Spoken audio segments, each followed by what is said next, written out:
In terms of change और sustainable change initiative. अब आप बोलोगे कॉर्पोरेट लैंग्वेज यूज कर रहा हूं, बट अंग्रेजी है। सस्टेनेबल चेंज इनिशिएटिव बहुत रिसर्च हुआ है, क्योंकि ये आज की जरूरत नहीं है, ये हमेशा जरूरत रही है। तो इसके यूजुअल रिसर्च से 3 अप्रोचेस नजर आने लगे। एक है traditional approach, which we have all been, जाने अनजाने में, चाहे मुझे पसंद था कि नहीं था, हम सबकी ट्रेनिंग एक पर्टिकुलर अप्रोच टू चेंज है, which is called analytical approach.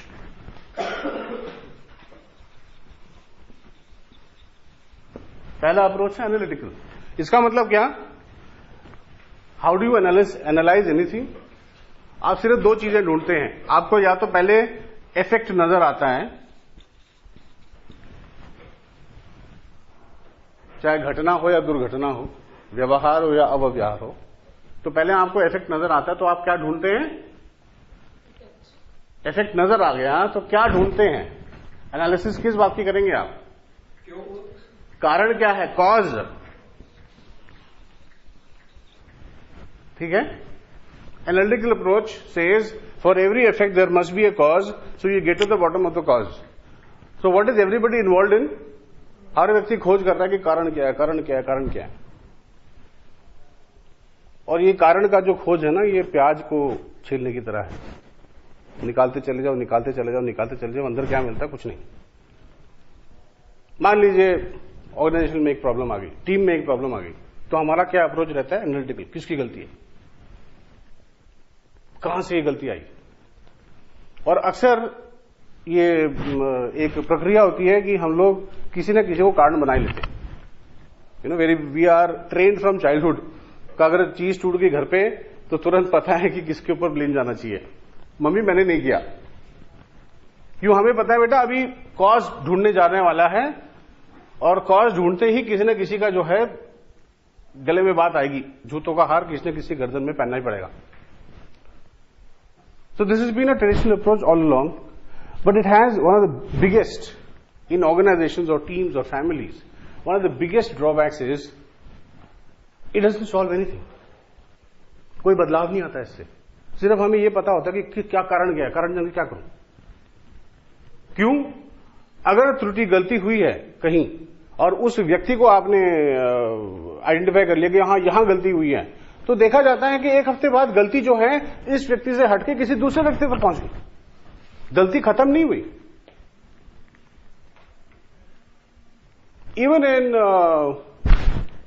What's happening Preeti, how come I getting so many calls?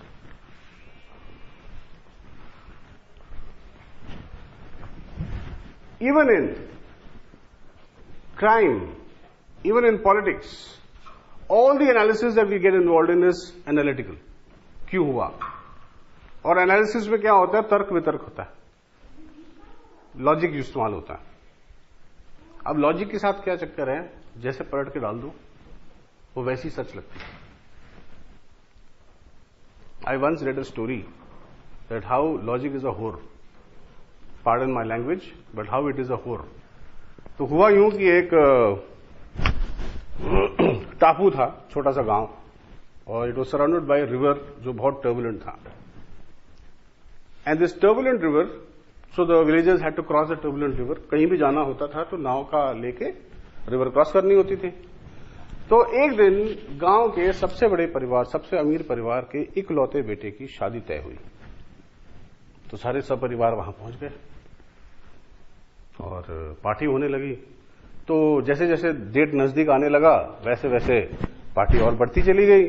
तो एक दिन लड़के ने सोचा, इकलौता जो लड़का था, कि मैं अब शहर जाऊंगा और अपनी शॉपिंग करके आऊंगा। ऐसा सोच के वो नौके में बैठ के चलना लगा। उस दिन रिवर बहुत टर्बुलेंट था, बहाव बहुत तेज था, नौका डूब गई और ये इकलौता बेटा डूब के मर गया। इसका शव मिलता है एक गरीब मछुआरे को। शव पहचानने के बाद तुरंत उसने शव को छुपा दिया और परिवार वालों के पास गया और कहा कि भाई इस शव के 50,000 रुपए लगेंगे, एक हाथ दो एक हाथ लो। अब अगर इतने लोग बैठे हुए परिवार में, सारा मतलब माहौल छाया हुआ है, तो बड़े बड़े बुजुर्ग भी होंगे, तो चर्चा परिचर्चा शुरू हुई। ये क्या बात हुई, ये तो घोर कलयुग है वगैरह वगैरह। तो डिस्कशन तो बहुत हुआ, एनालिसिस तो बहुत हुआ, लेकिन कोई आंसर नहीं निकला।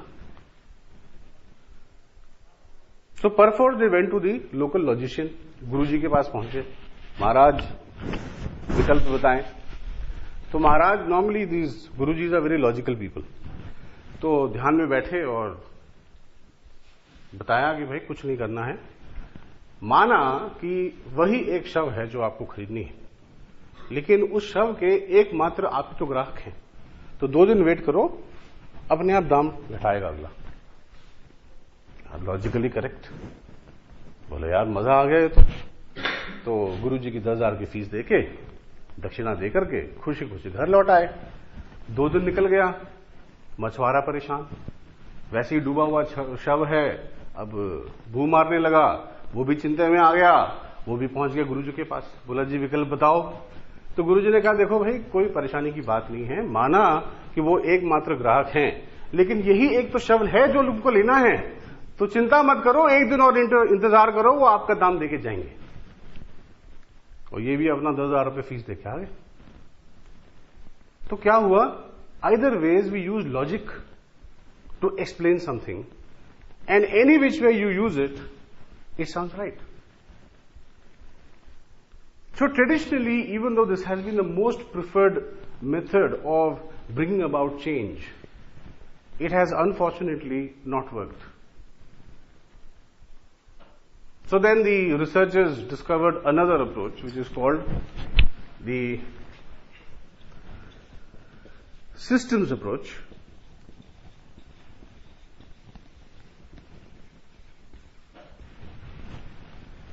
What is systems approach? चलो मैं एनालिटिकल अप्रोच में एक और एग्जांपल देता हूं। Any small little personal change, कुछ भी हो, चाहे मूछ उगाना हो या दाढ़ी उगानी हो, या बहुत मुश्किल है, बहुत संघर्ष से गुजरना पड़ता है। दूसरे क्या कहेंगे वो बाद में दिमाग में आती है, पहले अपने आप को लगता है ये चेहरा मैं कैसे देखूंगा। छोटा छोटा बदलाव, एनालिसिस करने बैठेंगे कि मैं सुबह उठता क्यों नहीं हूं, तो आपके पास कारण बहुत है, logical reasons, and yet the fact is if you want to do it you would do it, isn't it? So analysis fails at some level, even at personal levels. Systems approach, what is the systems approach से? कहती है systems approach बताती है कि अगर कोई चीज, कोई घटना हो रही है जो आपको नहीं चाहिए, a result is getting produce which you don't want, then don't look at cause and effect, look at what in the system is allowing this result to be produced. cause and effect मानती है कि आप इस दुनिया में अकेले रहते हैं, कि हर व्यक्ति अकेला है और उसका कोई ना कोई इफेक्ट होगा जो कॉज कर रहा है इस इफेक्ट को। सिस्टम अप्रोच बोलती है कोई भी व्यक्ति अकेला नहीं है। मतलब अगर आप इनके दाहिने साइड में बैठे हैं, मतलब आपके कौन से साइड में बैठे हैं? दाहिने साइड पे, तो इसका मतलब ये भी होगा कि ये आपका लेफ्ट है ना, ये राइट है, तो ये आपके कौन से साइड पे बैठे? ये मेरे दाहिने हाथ पे बैठे, हाँ, और मैं इनके बाएं हाथ पे बैठा। सिस्टम है ना। क्या ये सिस्टम चेंज हो सकती है? क्या ऐसा हो सकता है कि आप दोनों ही एक दूसरे के? नहीं हो सकता। सिस्टम्स अप्रोच बोलती है कि अगर कोई गलती हो रही है, कोई गड़बड़ हो रही है, या फिर कोई बदलाव नहीं आ रहा है, तो जरूर ऐसा कोई सिस्टम फॉर्म हुआ है, जिसको हम कल कल्चर कह रहे थे, ऐसा कोई सिस्टम फॉर्म हुआ है जिसकी वजह से बदलाव चाहते हुए भी हम ला नहीं पा रहे हैं।